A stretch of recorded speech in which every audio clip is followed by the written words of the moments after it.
Hi, ഇന്ന് ഞാൻ വന്നിരിക്കുന്നത് ഓണം സ്പെഷ്യൽ നേന്ത്രപ്പഴ പായസമായിട്ടാണ്. അപ്പോൾ നമുക്ക് നേന്ത്രപ്പഴ പായസം എങ്ങനെ നല്ല അടിപൊളി ടേസ്റ്റിൽ തയ്യാറാക്കിയെടുക്കാമെന്ന് നോക്കാം. അതിനായിട്ട് നമുക്ക് നന്നായി പഴുത്തിട്ടുള്ള നേന്ത്രപ്പഴം വേണം. ഇനി നമുക്കത് ചെറിയ പീസസാക്കി കട്ട് ചെയ്തെടുക്കാം. ഇനി നമുക്കൊരു പാനിലേക്ക് 1 ടീസ്പൂൺ നെയ്യ് ഒഴിച്ചു കൊടുക്കാം. അതിലേക്ക് നമുക്ക് കട്ട് ചെയ്ത് വെച്ചിരിക്കുന്ന നേന്ത്രപ്പഴം ആഡ് ചെയ്ത് കൊടുക്കാം. ഈ നേന്ത്രപ്പഴം നമുക്ക് നെയ്യിൽ നന്നായിട്ടൊന്ന് വരട്ടിയെടുക്കാം. ഇപ്പോൾ നേന്ത്രപ്പഴം നെയ്യിൽ നന്നായി വരട്ടിയെടുത്തിട്ടുണ്ട്. നേന്ത്രപ്പഴം നന്നായി തണുത്ത ശേഷം നമുക്ക് ഒരു മിക്സിയുടെ ജാറിലേക്ക് ഇട്ട് കൊടുക്കാം. ഇപ്പോൾ നമുക്ക് നേന്ത്രപ്പഴം നല്ല തിക്കിലാണ് കിട്ടിയിരിക്കുന്നത്. ഇനി ഇത് നമുക്കൊന്ന് അരച്ചെടുക്കണം.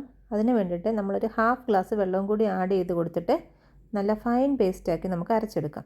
ഇനി നമുക്ക് പായസത്തിന് വേണ്ടി ശർക്കര വേണം. ഈ ശർക്കര നമുക്കൊന്ന് ഉരുക്കിയെടുക്കണം. അതിന് വേണ്ടിയിട്ട് ഞാൻ 1 ഗ്ലാസ് വെള്ളവും കൂടി ഒഴിച്ചിട്ട് ഒന്ന് ചൂടാക്കി എടുക്കുന്നുണ്ട്. ഞാനിവിടെ ഏകദേശം 1/2 കിലോ ശർക്കരയാണ് എടുത്തിരിക്കുന്നത്. ഇത് മതിയാകും. 1 കിലോ നേന്ത്രപ്പഴത്തിന് ഏകദേശം 1/2 കിലോ ശർക്കര മതിയാകും. ഇപ്പോൾ നമുക്ക് ശർക്കര നന്നായി ഉരുകി കിട്ടിയിട്ടുണ്ട്. ഇനി ഇത് അരിച്ചെടുത്തിട്ട് വേണം പായസത്തിലേക്ക് യൂസ് ചെയ്യാൻ. ഇനി നമുക്ക് വേണ്ടത് നാളികേരപ്പാലാണ്. ഞാനിവിടെ 2 നാളികേരത്തിൻ്റെ 1-ാം പാലും 2-ാം പാലും റെഡിയാക്കി വെച്ചിട്ടുണ്ട്. ഇനി നമുക്ക് ഒരു പാത്രത്തിലേക്ക് 1 ടീസ്പൂൺ നെയ്യ് ആഡ് ചെയ്ത് കൊടുക്കാം. അതിലേക്ക് നേന്ത്രപ്പഴത്തിൻ്റെ മിക്സ് അങ്ങ് ഒഴിച്ചു കൊടുക്കാം.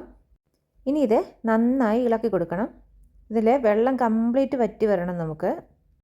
ഇപ്പോൾ വെള്ളമൊക്കെ നന്നായിട്ട് വറ്റി വന്നിട്ടുണ്ട്.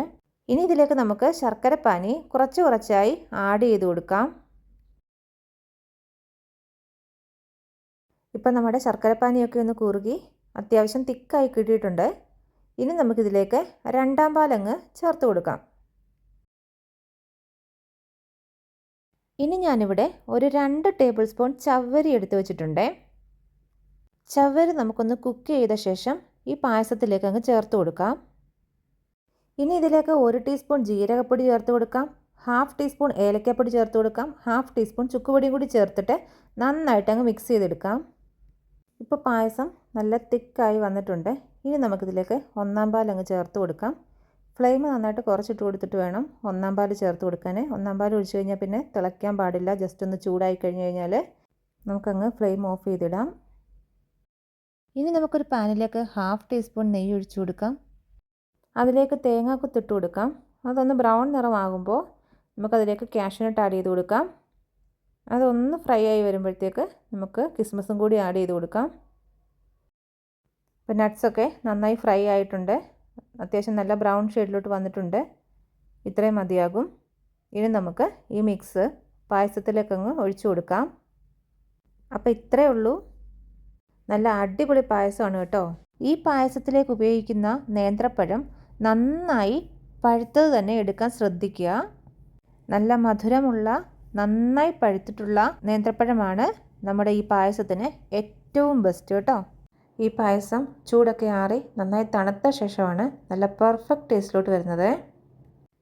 അപ്പോൾ നേന്ത്രപ്പഴ പായസം ഇങ്ങനെ ട്രൈ ചെയ്ത് നോക്കിയിട്ടില്ലാത്തവരുണ്ടെങ്കിൽ ട്രൈ ചെയ്ത് നോക്കൂ. അഭിപ്രായം അറിയിക്കൂ കേട്ടോ.